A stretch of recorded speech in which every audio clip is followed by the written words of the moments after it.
A Di Đà Phật.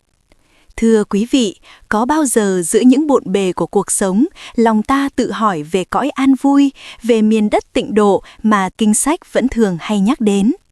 Nơi chốn ấy, nơi mà ta hằng đêm nguyện cầu được sanh về, dung mạo thật sự ra sao? Và việc sanh về nơi ấy, ý nghĩa sâu xa là gì? Có một câu chuyện thật của một bậc cao tăng mà lời giải đáp của Ngài có thể sẽ khiến chúng ta phải nhìn lại tất cả những gì mình từng tin tưởng.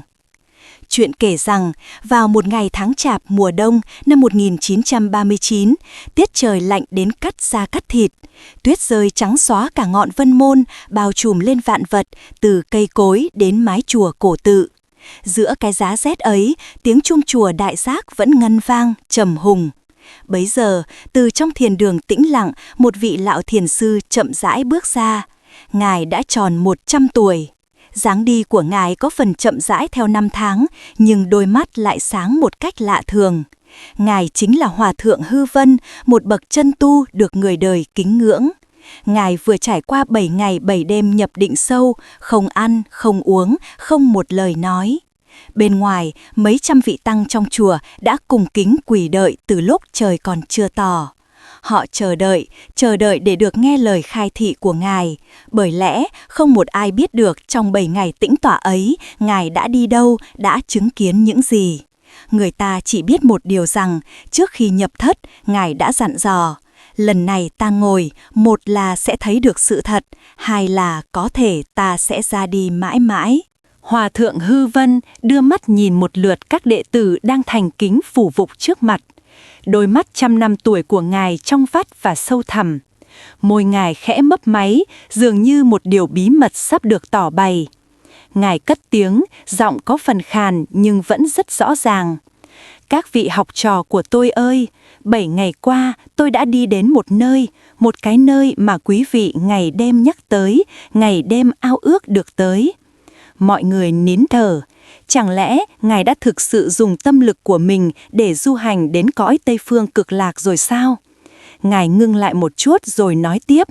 Về cái nơi đó tôi phải nói cho quý vị nghe một sự thật. Vẻ mặt của Ngài lúc ấy vừa như kinh ngạc lại vừa như đã tỏ tường một chân lý vĩ đại. Những lời mà Ngài sắp nói ra đây sẽ thay đổi hoàn toàn cách nhìn của mọi người về việc vãng sanh tịnh độ. Vậy, trong 7 ngày ấy, rốt cuộc đã có chuyện gì xảy ra? Muốn hiểu được ngọn ngành, chúng ta phải ngược dòng thời gian, trở về 20 năm trước. Bấy giờ là mùa xuân năm 1908, Hòa Thượng Hư Vân có đi ngang qua một ngôi chùa nhỏ ở tỉnh Giang Tây. Trong chùa có một vị lão tăng tên là Tuyệt Duyên, đã ngoài 70 tuổi. Thầy Tuyệt Duyên này chọn một đời chỉ biết chuyên tâm chỉ niệm danh hiệu Phật, ngày đêm không ngừng nghỉ. Chiều hôm ấy, Hòa Thượng Hư Vân xin tá túc lại chùa một đêm. Nghe tin có cao tăng ghé thăm, thầy Tuyệt Duyên mừng rỡ vô cùng, vội vàng ra nghênh đón rất mực cung kính. Hai vị thiền sư ngồi đàm đạo trong thiền phòng. Ánh nắng chiều rọi vào, nhuộm vàng cả không gian. Hòa Thượng Hư Vân mới hỏi, dạ thưa thầy, cả một đời thầy sửa mình, rèn luyện, thầy mong cầu điều gì? Thầy Tuyệt Duyên chắp tay, ánh mắt rất kiên định. Tôi chỉ mong được sanh về vùng đất an vui ở phương Tây, được gặp Đức Phật ở cõi đó. Cả đời tôi không mong gì hơn, chỉ mong lúc nhắm mắt thấy Phật tới rước mình đi về cái thế giới vui vẻ tột cùng đó. Hòa Thượng Hư Vân gật đầu rồi hỏi tiếp. Vậy thưa thầy, cái thế giới vui vẻ tột cùng trong lòng thầy nó như thế nào? Mặt thầy Tuyệt Duyên liền hiện lên vẻ ao ước. Trong sách xưa có nói, cõi đó đất bằng vàng, nhà cửa lầu cát toàn bằng 7 thứ quý báu. Muốn ăn, muốn mặc có mặc. Ở đó không có khổ, chỉ có vui, không có chết, chỉ có sống hoài. Đức Phật ở cõi đó giảng dạy, rồi có các vị có lòng thương lớn, các vị có trí tuệ lớn ở bên cạnh. Tôi mà được về đó thì mãn nguyện rồi, không còn gì hối tiếc. Hòa Thượng Hư Vân cứ ngồi im lặng lắng nghe, không nói gì. Một lúc lâu sau, Ngài mới tử tốn hỏi. Dạ, thầy niệm tên Phật được bao nhiêu năm rồi? 53, thầy Tuyệt Duyên trả lời. Từ cái ngày tôi 20 tuổi bắt đầu đi tu là tôi bắt đầu niệm. Mỗi ngày tôi niệm 10 vạn, 100.000 tiếng, bất kể mưa hay nắng. 53 năm, mỗi ngày 10 vạn biến. Hòa thượng Hư Vân khẽ thở ra. Cái sự kiên trì này thật là không dễ dàng.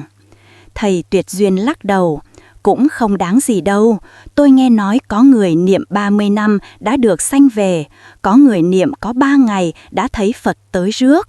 So với các vị đó, tôi còn kém xa. Thầy ngưng một chút, rồi trong mắt hiện lên một vẻ lo lắng.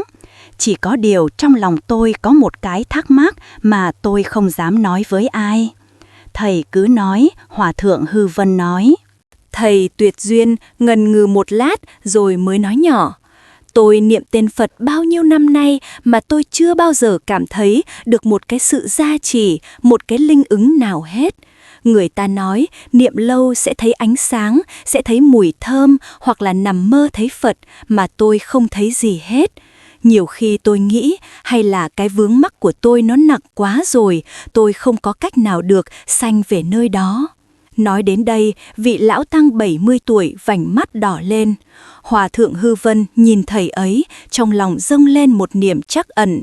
Ngài đã gặp quá nhiều người tu hành như vậy, cả một đời nỗ lực nhưng tâm lại chấp trước vào những tướng trạng bên ngoài, những điểm lành mà không hiểu được cái gốc của sự tu tập nằm ở đâu.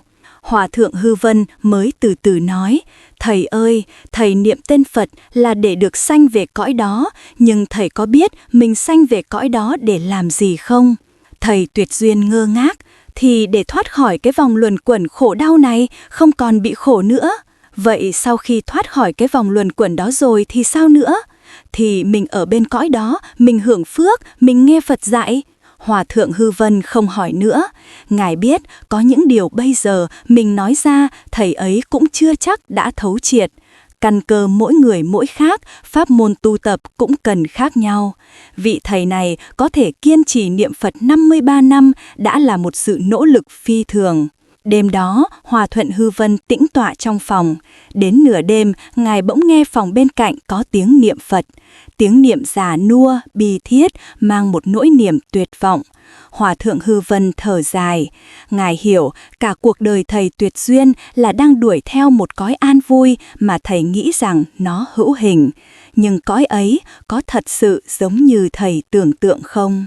Sáng hôm sau, Hòa thượng Hư Vân tự giả ngôi chùa nhỏ. Lúc tiễn ra đến cổng núi, thầy Tuyệt Duyên chắp tay. Thầy ơi, tôi cứ niệm như vậy, liệu có được sanh về nơi đó không? Hòa thượng Hư Vân nhìn thầy ấy, im lặng một lúc lâu. Thầy ơi, được sanh về hay không, nó không nằm ở chỗ mình niệm nhiều hay ít, mà nó nằm ở chỗ cái tâm mình, nó có thật sự yên tĩnh, sạch sẽ hay không? Thầy Tuyệt Duyên gật đầu, vẻ mặt như hiểu mà như không. Hòa thượng Hư Vân biết là thầy ấy chưa hiểu thấu, nhưng cũng chỉ có thể nói đến đó. 10 năm sau, Hòa thượng Hư Vân nghe tin thầy Tuyệt Duyên lúc lâm chung đã lớn tiếng niệm Phật rồi ra đi rất nhẹ nhàng. Trước khi đi, thầy có nói với các học trò là thầy thấy ánh sáng vàng, thấy Phật tới rước. Lúc đó Hòa thượng Hư Vân đang ở một nơi khác. Nghe tin, Ngài chỉ chắp tay niệm một tiếng Phật hiệu. Thấy thì cũng tốt, mà không thấy thì cũng thôi. Cái quan trọng là cái mà ông ấy thấy có thật sự là cõi an vui đó không? Người học trò đứng bên cạnh không hiểu mới hỏi, thưa thầy, chẳng lẽ sanh về cõi an vui mà cũng có giả nữa sao? Hòa thượng Hư Vân không trả lời, Ngài chỉ nhìn ra ngọn núi xa xăm. Câu hỏi này cứ mãi ở trong lòng Ngài. Ngài gặp quá nhiều người niệm Phật. Có người lúc ra đi thì điềm lành đủ thứ, có người thì đi lặng lẽ không ai hay, có người niệm mấy chục năm mà tâm cứ rối bời, có người niệm vài ngày mà tâm đã an rồi. Sự khác biệt ấy nằm ở đâu? Thời gian thấm thoát, đến năm 1934, Hòa thượng Hư Vân lúc này đã 95 tuổi. Mùa thu năm đó, tại núi Kê Túc, Ngài gặp một chú tu sĩ trẻ tên là Học Lữ, mới ngoài 20, thông minh, lanh lợi. Chú ở chùa từ nhỏ, kinh sách lầu thông, nhưng trong lòng lúc nào cũng đầy ưu tư về con đường tu tập. Một buổi chiều, chú Học Lữ lấy hết can đảm đến phòng của Hòa thượng Hư Vân, quỳ xuống đảnh lễ ba lại. Thưa thầy, con có một câu hỏi, nó ở trong lòng con lâu lắm rồi. Con nói đi. Hòa thượng Hư Vân đang nấu nước trà, ngài không ngẩng đầu lên. Dạ, con niệm tên Phật từ nhỏ, con thuộc lòng các lời dạy xưa nói về cõi an vui. Về cái cõi đó nó đẹp đẽ, trang nghiêm cỡ nào. Nhưng mà trong lòng con cứ có một cái thắc mắc. Chú học lữ cắn môi, cái thế giới đó nó có thật không thầy? Câu hỏi vừa thốt ra, cả căn phòng im phăng phắc. Hòa thượng Hư Vân từ từ ngẩng đầu lên, đôi mắt đã nhuốm màu thời gian của ngài lóe lên một tia sáng lạ. Ngài nhìn chú học lữ hồi lâu, lâu đến mức chú tưởng mình đã thất lễ. Đang lúc run sợ thì ngài mới mở miệng. Con hỏi được câu đó chứng tỏ con không phải là người hồ đồ. Chú học lữ thở phào rồi lại căng thẳng. Dạ thưa thầy, không phải con không tin mà con nghĩ không thông. Một cái thế giới tốt đẹp như vậy, tại sao tụi mình không thấy được mà chỉ có thể tưởng tượng thôi? Hòa thượng Hư Vân rót trà ra 2 chén, đưa cho chú học lữ 1 chén. Uống trà đi. Chú học lữ cầm chén trà mà không dám uống. Hòa thượng Hư Vân cười, sợ gì, trà có cắn con đâu. Chú học lữ mới dám đưa lên miệng uống một ngụm. Nước trà vào miệng, vị đắng lan tỏa, rồi để lại hậu vị ngọt thanh. Trà đắng không? Hòa thượng Hư Vân hỏi. Dạ, đắng, chú thật thà trả lời. Vậy sao còn uống? Dạ, tại vì đắng rồi nó ngọt. Đúng rồi, Hòa thượng Hư Vân gật đầu. Cái việc sửa mình nó cũng vậy. Bây giờ con thấy con không thấy được, con không sờ được nên con nghi. Nhưng mà khi con rèn luyện tới nơi tới chốn rồi, con tự nhiên con hiểu. Giống như con chưa uống trà, người ta nói trà vừa đắng vừa ngọt, con có tưởng tượng ra được cái vị đó không? Chú học lữ gật gù, có vẻ hiểu ra. Hòa thượng Hư Vân lại nói tiếp. Nhưng mà cái câu hỏi của con quan trọng lắm. Cả đời thầy cũng đang suy nghĩ về câu hỏi đó. Dạ, thầy cũng thắc mắc sao? Chú học lữ ngạc nhiên. Chứ sao, người tu mà không thắc mắc, không nghi ngờ mới là người hồ đồ. Nghi lớn thì hiểu lớn, nghi nhỏ thì hiểu nhỏ, không nghi là không hiểu gì hết. Còn có được cái nghi đó là chuyện tốt. Ngài ngưng một chút. Cái cõi an vui mà trong sách xưa nói, rốt cuộc nó là cái gì? Nó có thật sự là một cái nơi chốn như vậy không? Hay là nó có một cái ý nghĩa nào khác? Câu hỏi đó thầy nghĩ mấy chục năm rồi. Vậy thầy nghĩ ra chưa? Chú học lữ vội hỏi. Hòa thượng Hư Vân lắc đầu. Chưa, cho nên thầy quyết định là thầy phải tự mình đi coi. Dạ, đi đâu coi ạ? Đi tới cái nơi mà sách xưa nói đó. Mắt Hòa thượng Hư Vân ánh lên một vẻ kiên quyết. Cả đời thầy cái gì cũng thấy rồi, chỉ có cái cõi an vui đó là chưa thấy. Nếu không tự mình thấy một lần cho rõ, làm sao mà nói lại cho người đời sau được? Chú học lữ nghe mà sững sờ, chú không hiểu làm sao ngài có thể đi coi một thế giới mà nghe nói cách đây 10 vạn ức cõi nước. Hòa thượng Hư Vân biết chú đang thắc mắc. Có những chuyện mình dùng cái thân này đi không được thì mình dùng cái tâm mình đi. Thầy sẽ kiếm một dịp, thầy sẽ đi coi cái thế giới đó cho rõ. Câu nói này thật huyền diệu. Chú học lữ nghe chưa hiểu hết nhưng đã khắc sâu vào trong lòng. 5 năm sau đó, chú học lữ cứ đi theo Hòa thượng Hư Vân để tu tập. Chú thấy thầy mình dù tuổi đã rất cao nhưng ngày nào cũng tinh tấn không mệt mỏi. Ngoài các công phu hàng ngày, ngài thường một mình nhập định sâu trong phòng, mỗi lần ngồi làm mấy canh giờ. Mỗi lần xả thiền, vẻ mặt ngài có điều gì đó rất khác, vừa như thấy được điều gì, lại vừa như không thấy gì cả. Chú học lữ không dám hỏi, chỉ lặng lẽ ở bên cạnh hầu hạ. Trong những năm đó, Hòa thượng Hư Vân đã nhiều lần nỗ lực dùng định tâm sâu thẳm của mình để tìm hiểu sự thật về cõi tịnh độ. Ngài biết đây không phải là chuyện dễ dàng. Có khi Ngài cảm thấy một cảnh giới nào đó đang mở ra, nhưng đến lúc quan trọng thì lại tan biến. Có khi Ngài thấy ánh sáng vàng, thấy lầu son gác tía, nhưng khi nhìn kỹ thì chúng lại mờ đi. Ngài không dám kết luận vội vàng vì Ngài biết khi tu tập những ảo ảnh do tâm tạo ra là vô số. Nếu xem ảo ảnh là thật thì là một sai lầm lớn. Ngài cũng chứng kiến nhiều vị tăng khác viên tịch. Có người lúc đi quả thật có điềm lành, trời có hương thơm, dung mạo hoan hỉ. Có người thì ra đi lặng lẽ không ai hay biết. Ngài thường hỏi kỹ những người chăm sóc các vị đó, xem lúc họ sắp lâm chung, tâm họ như thế nào. Ngài phát hiện ra rằng, những người thật sự công phu đắc lực, lúc ra đi tâm họ rất bình thản, không chấp trước, cũng không có biểu hiện gì nhiều bên ngoài. Ngược lại, những người cứ chăm chăm tìm cầu tướng tốt, điềm lành thì lúc lâm chung tâm họ hay bị dao động. Tuy thỉnh thoảng cũng có vài hiện tượng lạ, nhưng thật ra khó mà phân định. Ngài không dám kết luận vội vàng, vì Ngài biết khi tu tập, những ảo ảnh do tâm tạo ra là vô số. Nếu xem ảo ảnh là thật thì là một sai lầm lớn. Và rồi, chúng ta trở lại ngày hôm đó, tháng Chạp năm 1939. Tuyết bắt đầu rơi trên núi Vân Môn. Mùa đông năm ấy lạnh lẽo vô cùng. Ngày mùng 5 tháng Chạp, Hòa thượng Hư Vân bỗng gọi mấy vị đệ tử lớn trong chùa lại, trong đó có chú Học Lữ. Ngài sắp nhập thất 7 ngày. Ngài nói thẳng, trong 7 ngày này, dù có chuyện gì xảy ra, cũng không ai được làm phiền thầy. Mấy vị học trò lo lắng, thưa thầy, trời lạnh thế này, thầy ngồi như vậy có cực quá không? Không cực, thầy chờ cái ngày này lâu lắm rồi. Hòa thượng Hư Vân lắc đầu.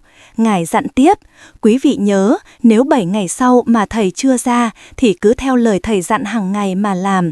Chuyện gì cần báo thì báo, chuyện gì cần lo thì lo. Lời dặn này nghe sao quá nặng nề. Lòng mấy người học trò ai cũng chịu xuống. Chú Học Lữ không kìm được mới hỏi, thưa thầy, thầy định. Lần này thầy ngồi yên, Hòa thượng Hư Vân ngắt lời chú, là thầy muốn đi tới một nơi. Đi hay không thầy cũng đang phân vân, mà đi rồi có về được hay không thầy cũng không dám chắc. Thầy định đi đâu ạ? Mọi người đồng thanh hỏi. Hòa thượng Hư Vân nhìn ra ngoài trời, tuyết rơi mịt mù. Đi tới cái nơi mà quý vị ngày đêm nhắc tới, ngày đêm ao ước đó. Thầy phải tự mình coi cho rõ cái nơi đó rốt cuộc nó là cái gì. Nói xong, Hòa thượng Hư Vân quay lưng đi vào thiền phòng, để lại 4 người học trò nhìn nhau, lòng đầy hoang mang. Chiều hôm đó, chú Học Lữ ngồi ở hành lang bên ngoài, nhìn cánh cửa phòng đóng kín, tâm tư rối bời. Chú nhớ lại năm xưa, Ngài cũng nói muốn đi xem cõi an vui. Bây giờ, Ngài đi thật rồi. Đêm xuống, tuyết rơi càng lúc càng dày. Nửa đêm, tự nhiên có tiếng chuông từ trong phòng Ngài vọng ra. Tiếng chuông trong trẻo, xa xăm, như từ nơi nào đó rất xa mà lại như ở ngay bên tai. Chú Học Lữ giật mình đứng dậy, muốn đẩy cửa vào xem, nhưng lại nhớ lời thầy dặn nên đành đứng ngoài, lòng lo lắng. Tiếng chuông kéo dài khoảng 1 tuần hương rồi tắt. Sáng hôm sau, mọi người trong chùa thấy một chuyện lạ. Cả đêm tuyết rơi dày, mái nhà nào cũng phủ một lớp trắng xóa, nhưng riêng mái nhà thiền phòng của Hòa thượng Hư Vân lại không có một hạt tuyết nào, sạch bong. Xung quanh nhà, trên nền tuyết xuất hiện những hoa văn kỳ lạ. Có người già trong chùa nói đây là điềm lành, là có các vị hộ pháp đang che chở cho Ngài. Nhưng chú Học Lữ thì càng thêm lo lắng.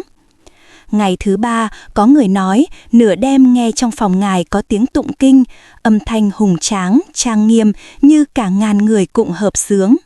Nhưng khi mọi người kéo đến lắng nghe thì lại không nghe thấy gì nữa. Ngày thứ 4, trên trời xuất hiện một cột sáng kỳ lạ chiếu thẳng xuống mái nhà Ngài. Ánh sáng ấy dịu dàng mà rực rỡ, kéo dài cả 1 canh giờ mới tắt. Dân làng quanh đó cũng thấy và kéo lên chùa hỏi han.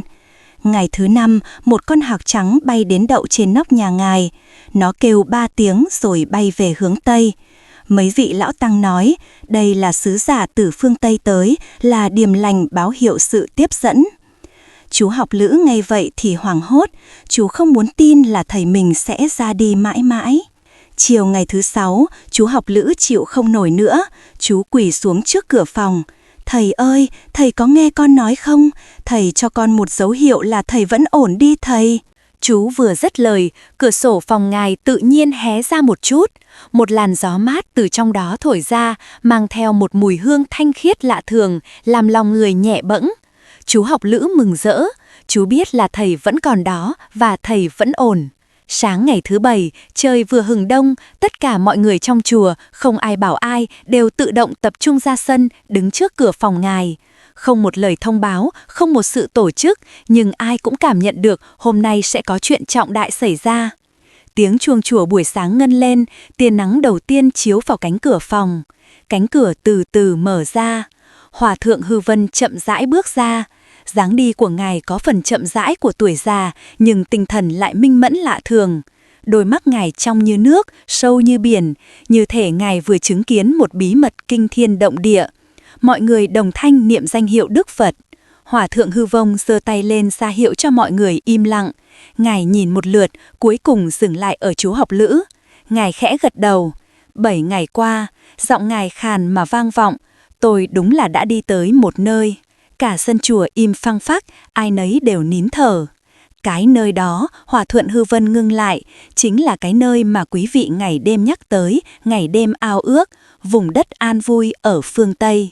Mọi người xôn xao, thầy đã thật sự đi tới cõi đó rồi sao? Các học trò của tôi, Hòa thượng Hư Vân nhìn mọi người. Tôi phải nói cho quý vị biết sự thật về cái thế giới đó. Ngài hít một hơi thật sâu. Ai cũng cảm nhận được lời nói sắp tới sẽ vô cùng quan trọng. Tim chú học lữ như muốn nhảy ra khỏi lồng ngực.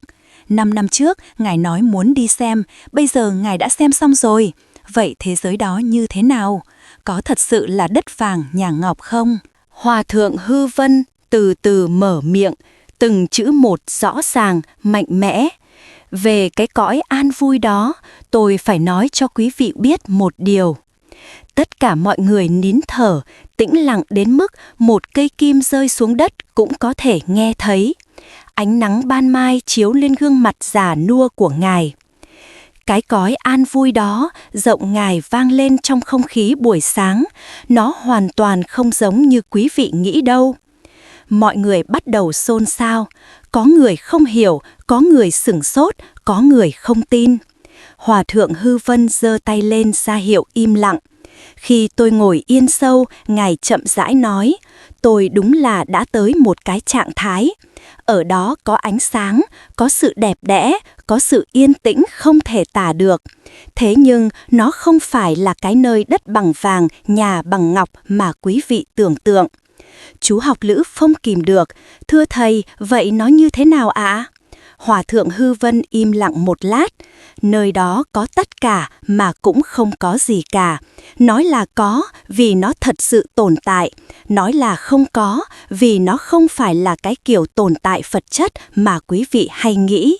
Mọi người nghe xong càng thêm mơ hồ. Hòa thượng Hư Vân biết mọi người đang bối rối. Cái cõi an vui mà tôi thấy được khi ngồi yên sâu, nó không phải là một nơi trốn, nó là một trạng thái của cái tâm. Trạng thái à? Có người hỏi. Đúng là một trạng thái, ngài gật đầu. Quý vị cứ nghĩ cõi an vui là một cái chỗ nào đó, nó ở cách mình 10 vạn ức cõi nước. Nhưng mà tôi thấy nó là một trạng thái của cái tâm. Khi mà cái tâm của mình nó sạch sẽ, nó yên tĩnh tới một mức độ nào đó, thì cái cõi an vui đó nó tự động hiện ra. Khi mà cái tâm mình nó còn bám víu, nó lăng xăng, thì dù mình có niệm tên Phật, tới khi trời đất sụp đổ, mình cũng không tới đó được. Ngài ngưng lại. Khi ngồi yên, tôi hiểu ra một điều. Sách xưa nói về cõi an vui không phải là nói dối. Nó có thật, nhưng nó không phải là một cái nơi để mình dùng cái thân này đi tới, mà nó là một cái trạng thái để mình dùng cái tâm mình chứng được, hiểu được. Đức Phật của cõi an lành không phải ở phương Tây, Ngài ở trong tâm của quý vị. Cõi an vui không phải ở nơi nào xa xôi, nó ở ngay tại đây, ngay bây giờ. Mọi người nghe như bị thôi miên. Câu trả lời này vừa phù hợp với kinh điển, lại vừa như phá vỡ tất cả những gì họ từng tin. Một vị lão tăng hỏi, thưa thầy, vậy những cái mô tả trong sách xưa, nào là lầu cát, nào là ao báu là sao ạ? Những cái đó đều là thật. Hòa thượng Hư Vân nói, nhưng đó là người ta dùng cái ngôn ngữ của thế gian này để mà diễn tả một cái trạng thái vượt ra ngoài thế gian. Đất bằng vàng là để nói cái trạng thái đó nó quý báu. Lầu các bảy báu là để nói cái trạng thái đó nó đẹp đẽ. Muốn gì được nấy là để nói cái trạng thái đó nó tự do tự tại. Chứ nếu quý vị nghĩ nó là những cái vật chất có thật là mình hiểu sai rồi. Cái cõi an vui mà tôi thấy, nó có ánh sáng nhưng không phải là ánh sáng của mặt trời, mặt trăng. Nó có âm thanh nhưng không phải là âm thanh mà cái lỗ tai này nghe được. Nó có hình ảnh nhưng không phải là hình ảnh mà con mắt này thấy được. Nó là một cái sự tồn tại vượt lên trên các giác quan của mình. Nó là cái sự tròn đầy vốn có của cái tâm mình. Chú học lữ như tỏ ngộ điều gì? Thưa thầy, ý thầy là cõi an vui chính là cái tâm ban đầu, cái tánh thật của mình. Có thể nói là như vậy. Hòa thượng Hư Vân gật đầu. Quý vị niệm tên Phật là để làm gì? Là để cho cái tâm mình nó sạch, nó hết đi những cái vướng mắc. Khi cái tâm nó sạch rồi, cái tánh thật của mình nó hiện ra, thì cõi an vui nó ở ngay trước mắt. Cho nên sách xưa mới nói, tâm sạch thì cõi nước sạch. Không phải là mình niệm cho thật nhiều rồi Phật tới rước mình đi tới một cái chỗ nào đó xa xôi, mà là mình niệm cho tới khi cái tâm mình nó sạch. Ngay khi tâm mình nó sạch là mình đã ở trong cõi an vui rồi. Những lời này nói ra thật minh bạch mà cũng thật thâm sâu. Có người nghe xong thì vỡ lẽ, có người thì vẫn còn mơ màng. Hòa thượng Hư Vân nhìn mọi người nói tiếp. Tôi biết có nhiều người nghe tôi nói vậy sẽ nghi ngờ, sẽ nghĩ, ủa, vậy sách xưa nói dối hết sao? Vậy cái chuyện niệm Phật để sanh về cõi đó là không có thật sao? Không phải, Ngài nói, sách xưa nói thật, niệm Phật để sanh về cõi đó cũng là thật. Chỉ có cái kẻ hiểu của mình về chữ sanh về nó bị sai. Sanh về, vãng sanh, nó không phải là chết rồi mới đi tới một cái chỗ nào đó, mà nó là cái sự chuyển đổi của cái tâm ngay bây giờ. Khi cái tâm của quý vị nó chuyển, từ mê qua tỉnh, từ dơ qua sạch, từ buồn phiền qua an vui, thì cái đó chính là sanh về. Cho nên người xưa mới có câu, sanh thì quyết định sanh, mà đi thì thật ra không đi. Nói sanh là vì cái tâm mình nó thật sự đã thay đổi rồi. Nói không đi là vì cái tánh thật của mình nó chưa bao giờ rời khỏi chỗ này cả. Một vị thầy khác hỏi, thưa thầy, vậy những người lúc sắp đi họ thấy Phật tới rước là sao ạ? Hòa thượng Hư Vân ngẫm nghĩ một lát. Cái đó có thể là do những cái việc lành của họ nó tạo ra, cái tâm của họ nó hiện ra cái cảnh đó. Cũng có thể là họ thật sự thấy một cái trạng thái nào đó. Nhưng mà dù sao đi nữa, cái mấu chốt nó không nằm ở chỗ mình thấy cái gì, mà nó nằm ở chỗ cái tâm mình nó có thật sự sạch hay không. Nếu cái tâm mình nó còn bám víu, thì dù mình có thấy bao nhiêu điềm lành, nó cũng không có ích gì. Còn nếu cái tâm mình nó thật sự sạch rồi, thì dù mình không thấy một cái gì hết, mình cũng đã ở trong cõi an vui rồi. Khi ngồi yên, Hòa thượng Hư Vân nói tiếp, tôi còn hiểu ra một chuyện nữa. Rất nhiều người niệm tên Phật là để mong sau này mình ra đi, mình được sanh về cõi đó. Nhưng họ không biết một điều, nếu cái tâm của mình ngay bây giờ nó không sạch, thì lúc mình ra đi nó cũng không thể nào sạch được. Nếu ngay bây giờ mình không ở trong cõi an vui, thì sau khi ra đi mình cũng không thể ở trong cõi an vui. Cho nên, cái việc niệm tên Phật chân chính không phải là để lo cho cái chết, mà là để lo cho cái bây giờ. Mỗi một cái ý nghĩ của mình nó sạch là mình đang ở trong cõi an vui. Mỗi một cái ý nghĩ của mình nó dơ là mình đang ở trong cõi khổ. Những lời này như tiếng chuông cảnh tỉnh, làm cho rất nhiều người tỉnh mộng. Hóa ra vãng sanh không phải là một mục tiêu xa xôi, mà là công phu ngay trong hiện tại. Hóa ra tịnh độ không phải là một nơi chốn chờ đợi ta sau khi chết, mà là một trạng thái tâm thanh tịnh ta có thể chứng nghiệm ngay lập tức. Thầy Giác Minh hỏi, thưa thầy, vậy tụi con có cần niệm tên Phật nữa không? Cần chứ. Hòa thượng Hư Vân nói dứt khoát, niệm tên Phật là cái cách hay nhất. Thầy chưa bao giờ nói là không nên niệm. Thầy chỉ muốn quý vị hiểu rõ mình niệm để làm gì. Không phải niệm để đặt chỗ ở một cái nơi nào đó, mà là niệm để làm sạch cái tâm của mình ngay bây giờ. Khi quý vị niệm tên Phật, cái tâm mình nó quay về sự yên tĩnh.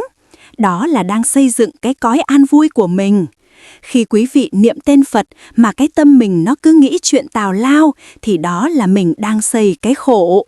Cho nên niệm Phật là phải dùng cái tâm mà niệm, đừng chỉ dùng cái miệng mà niệm. Miệng niệm mà tâm không niệm thì niệm tới rách cổ họng cũng uổng công.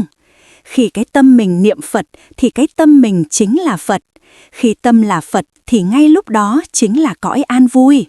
Đừng có đợi, đừng có cầu xin dấu hiệu, đừng có bám víu vào điềm lành. Chỉ cần thành thật mà niệm, sạch sẽ mà niệm. Niệm cho tới khi cái tâm và cái tên Phật nó là một. Niệm cho tới khi không còn thấy có mình đang niệm và Phật được niệm nữa, thì đó chính là sanh về cõi lành thật sự. Hòa thượng Hư Vân nói xong, cả chùa im lặng hồi lâu, ai cũng đang tự suy ngẫm lại con đường tu tập của mình. Một lúc sau, chú học Lữ quỳ xuống, lạy một lạy. Con hiểu rồi, 7 ngày qua, thầy đã dùng chính mình để dạy cho tụi con cái điều này. Hòa thượng Hư Vân gật đầu. Cả đời thầy thấy nhiều người niệm Phật lắm. Có người niệm cả đời mà lúc sắp đi vẫn còn hoảng sợ, lo lắng, không biết mình có được đi về cõi đó không. Có người niệm có mấy ngày mà cái tâm họ sạch rồi, họ ở ngay trong cõi an vui. Điều đó nói lên cái gì? Nó nói lên là chuyện sanh về nó không nằm ở thời gian dài hay ngắn, không nằm ở số lượng nhiều hay ít, mà nó nằm ở chỗ cái tâm mình nó có thật sự sạch hay chưa. Lần này thầy ngồi yên là thầy muốn tự mình kiểm tra lại cái điều đó. Và kết quả thầy thấy là khi cái tâm nó thật sự sạch rồi, cõi an vui nó hiện ra thật. Nhưng nó không phải là một cái nơi chốn xa xôi, mà nó là ngay cái tâm này. Khi cái tâm này nó sạch, nó không vướng bận, thì ngay đây là cõi vui. Khi cái tâm này nó bám víu, thì ngay đây là cõi khổ. Cho nên, cõi an vui không ở đâu khác, nó ở trong tâm mình. Có vị thầy trẻ hỏi, thưa thầy, vậy sách xưa nói cách 10 vạn ức cõi nước, mình hiểu sao ạ? Hòa thượng Hư Vân cười, 10 vạn ức cõi nước là để nói cái sự xa xôi của cái tâm. Không phải là xa xôi về không gian, mà là cái khoảng cách giữa mê và tỉnh. Khi cái tâm mình nó còn mê, thì cõi an vui nó xa lắm, xa 10 vạn ức. Khi cái tâm mình nó tỉnh rồi, cõi an vui nó ở ngay trước mắt. Thầy còn muốn nói với quý vị một điều nữa, giọng ngài trang nghiêm. Khi ngồi yên, tôi không chỉ thấy sự thật về cõi an vui, mà tôi còn hiểu ra tại sao có người niệm Phật được sanh về, có người niệm Phật không được. Mọi người tập trung lắng nghe. Mùa xuân năm 1940, Hòa thượng Hư Vân nhẹ nhàng thị tịch. Trước khi đi, ngài gọi học trò lại, căn dặn lời cuối cùng. Cả đời thầy, cái điều quan trọng nhất muốn nói là cõi an vui ở trong tâm. Mấy con dáng nhớ câu này, đừng có chạy ra ngoài mà tìm, đừng có bám víu vào cái chuyện sanh về sau khi ra đi. Ngay cái ý nghĩ này nó sạch, ngay đây là cõi an vui. Ngay cái ý nghĩ này nó tỉnh, ngay đây là Phật. Thầy đi rồi, mấy con dáng mà rèn luyện. Đừng có khóc lóc vì thầy có đi đâu đâu. Đừng có làm ma chay rình rang, thầy không có cần. Chỉ cần mỗi người trong mấy con hiểu được cái điều này, tự mình xây dựng cái cõi an vui trong tâm mình. Đó là cái sự tưởng nhớ tốt nhất cho thầy rồi. Nói xong, Hòa thượng Hư Vân nhắm mắt và ra đi nhẹ nhàng. Lạ một điều, khi viên tịch rồi, gương mặt ngài còn thanh thản hơn, như đang mỉm cười. Chú học Lữ hiểu, thầy mình đã thật sự vãng sanh về cõi an vui, không phải là đi đến một nơi nào xa xôi, mà là trở về với bản tâm thanh tịnh của ngài. Ngài đã dùng cả cuộc đời và 7 ngày nhập định cuối cùng để lại cho hậu thế một câu trả lời rõ ràng. Cõi an vui không ở đâu xa, nó ở trong tâm. Sự vãng sanh không phải là chuyện của tương lai, nó là chuyện của ngay bây giờ.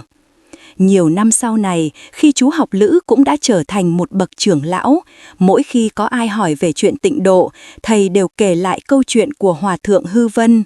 Thầy nói, thầy của tôi đã dùng cả đời để dạy chúng tôi. Tu hành là quay về cái tâm, cõi an vui ở trong tâm, Phật ở trong tâm, tất cả đều ở trong tâm. Chỉ cần cái tâm mình nó sạch, nó yên, thì ngay bây giờ mình đang sống ở cõi vui vẻ tột cùng rồi. A-di-đà Phật. Có chứ, Ngài nói. Mình hướng về là để nhắc mình là mình phải đi về cái hướng sạch sẽ, yên tĩnh. Nhưng đừng hiểu hướng về là đi tới một cái chỗ, mà là hướng cái tâm mình nó chuyển đổi. Mỗi một lần mình hướng về là mình tự nhắc, tôi phải buông bỏ bám víu, tôi phải làm tâm tôi sạch, tôi phải tỉnh thức. Đó mới là ý nghĩa thật sự. Mấy tháng sau, sức khỏe Hòa thượng Hư Vân yếu dần. Mọi người biết Ngài sắp ra đi, nhưng Ngài vẫn bình thản, ngày nào cũng tĩnh tọa, cũng chỉ niệm danh hiệu Phật như thường lệ. Một hôm, chú học lữ hỏi, Thầy ơi, thầy sắp ra đi rồi, thầy có còn vướng bận gì không? Hòa thượng Hư Vân cười, cả đời thầy, cái gì cần buông, thầy buông hết rồi. Còn cái chuyện ra đi, nó có gì đâu mà quan trọng. Bây giờ, thầy đang ở cõi an vui. Lát nữa thầy ra đi, thầy cũng ở cõi an vui. Có gì khác nhau đâu. Nhưng sách xưa nói, ra đi rồi, về đó, mình được nghe Phật dạy, mình không bị lùi sụt nữa. Những cái đó là thật. Hòa thượng Hư Vân ngắt lời. Nhưng đó là nói cho những người mà cái tâm họ chưa đủ sạch. Chứ với người mà tâm thật sự sạch rồi thì ngay bây giờ đã nghe Phật dạy, ngay bây giờ đã không lùi sụt rồi. Cho nên đừng có bám víu vào cái sau khi ra đi, mà phải nắm lấy cái ngay bây giờ. Những ngày sau đó, Hòa thượng Hư Vân tiếp tục khai thị cho đệ tử. Ngài nói, tu hành thật sự không nằm ở hình thức mà ở nơi tâm. Ăn cơm mà tâm thanh tịnh thì ăn cơm là ở cõi an vui. Đi mà tâm thanh tịnh thì đi là ở cõi an vui. Ngủ mà tâm thanh tịnh thì ngủ cũng là ở cõi an vui. Ngài kể, trong trạng thái định sâu đó, Ngài thực sự cảm nhận được vô lượng quang và vô lượng thọ. Ánh sáng đó không phải mắt thấy mà là tâm tự chiếu soi. Sự sống đó không phải là thời gian dài ngắn mà là sự vượt thoát khỏi thời gian. Ngài cũng nói, Ngài cảm nhận được sự hiện diện của Đức Phật A-di-đà, nhưng không phải là một vị Phật có hình có tướng, mà là một sự tỉnh thức bao trùm khắp pháp giới. Khi tâm mình tỉnh thì Phật ở đó, khi tâm mình mê thì Phật vắng xa. Có học trò hỏi, vậy thầy có thấy các vị Bồ Tát có lòng thương lớn, trí tuệ lớn không? Ngài cười, thấy mà cũng không thấy. Nói thấy là vì ở trạng thái đó, thầy cảm nhận được cái sức mạnh của lòng thương, của trí tuệ. Đó chính là các vị đó. Nói không thấy là vì không phải có hai vị hình tướng đứng ở đó, mà nó là cái lòng thương và trí tuệ vốn có trong tâm mình. Cho nên đừng có bám víu vào chuyện thấy cái gì. Quan trọng là cái tâm mình nó có thật sự có lòng thương, có trí tuệ hay không. Nếu có, mình chính là các vị đó. Nếu không, mình có thấy bao nhiêu vị đi nữa cũng vô ích. Lại có người hỏi, vậy tụi con niệm Phật xong, tụi con hay hướng về cõi phương Tây như vậy có còn ý nghĩa không? Nói đến đây, Hòa thượng Hư Vân đứng dậy. Ngài nhìn mấy trăm học trò của mình, chậm rãi nói. Những lời thầy nói hôm nay có thể làm một số người bối rối, làm một số người không hiểu, nhưng thầy phải nói vì đây là sự thật mà thầy đã thấy được bằng cái tâm yên sâu của mình. Cõi an vui là có thật, Đức Phật của cõi an lành là có thật, niệm Phật để sanh về cõi đó cũng là có thật. Nhưng tất cả những điều đó nó không giống như quý vị nghĩ, nó không phải là một cái thế giới vật chất. Nó không phải là một thế giới vật chất, nó là một trạng thái của cái tâm. Nó không phải là một cái mục tiêu ở xa, nó là một sự rèn luyện ngay bây giờ. Nó không phải là một cái chỗ để đi tới sau khi ra đi, mà nó là một sự tỉnh thức ngay trong hiện tại. Hiểu được cái điều này rồi, quý vị niệm tên Phật, quý vị sẽ không còn bám víu vào mấy cái dấu hiệu, mấy cái điểm lành bên ngoài nữa. Quý vị sẽ biết mỗi một tiếng niệm tên Phật là mình đang làm sạch cái tâm mình. Mỗi một lần mình niệm là mình đang xây dựng cõi an vui của mình. Không cần cầu sau này được sanh về vì ngay bây giờ mình đã ở trong cõi an vui. Không cần sợ không thấy Phật vì cái tâm mình chính là Phật. Khi Hòa thượng Hư Vân vừa dứt lời, trời bỗng hửng nắng, một tia nắng ấm xuyên qua mây, chiếu sáng cả ngôi chùa. Lòng ai cũng thấy nhẹ nhàng, bình yên. Chú học lữ lúc đó mới hiểu, 7 ngày Ngài tĩnh tọa không phải để thị hiện thần thông, mà là để ban cho tất cả mọi người một câu trả lời xác quyết. Cõi an vui ở trong tâm, sự vãng sanh là ở ngay bây giờ. Người được sanh về, Hòa thượng Hư Vân nói, không phải vì họ niệm nhiều hơn, mà là vì khi họ niệm, họ thật sự buông được. Họ buông cái bám víu vào thế gian, họ buông cái bám víu vào chính cái tôi này. Thậm chí họ buông luôn cả cái mong muốn được sanh về cõi đó. Khi tất cả đều buông, cái tâm nó tự nhiên nó sạch, tự nhiên nó ở trong cõi an vui. Còn người không được sanh về không phải vì họ niệm ít, mà là vì khi họ niệm, cái tay họ còn nắm chặt. Nắm cái danh, nắm cái lợi, nắm cái thân này. Thậm chí họ nắm chặt cái ý niệm về một cõi an vui để mà đi tới. Càng nắm, tâm càng nặng, càng xa cõi an vui. Cho nên niệm Phật thật sự không phải là cầu cho được cái gì, mà là buông cho được cái gì. Không phải là nghĩ tới chuyện sau này mình ra đi, mình tới một cái chỗ tốt, mà là buông bỏ cái tâm phân biệt tốt với xấu ngay bây giờ. Khi quý vị thật sự buông được rồi, tâm quý vị thật sự sạch rồi, quý vị sẽ thấy cõi an vui nó ở đây hoài, nó chưa bao giờ đi đâu cả.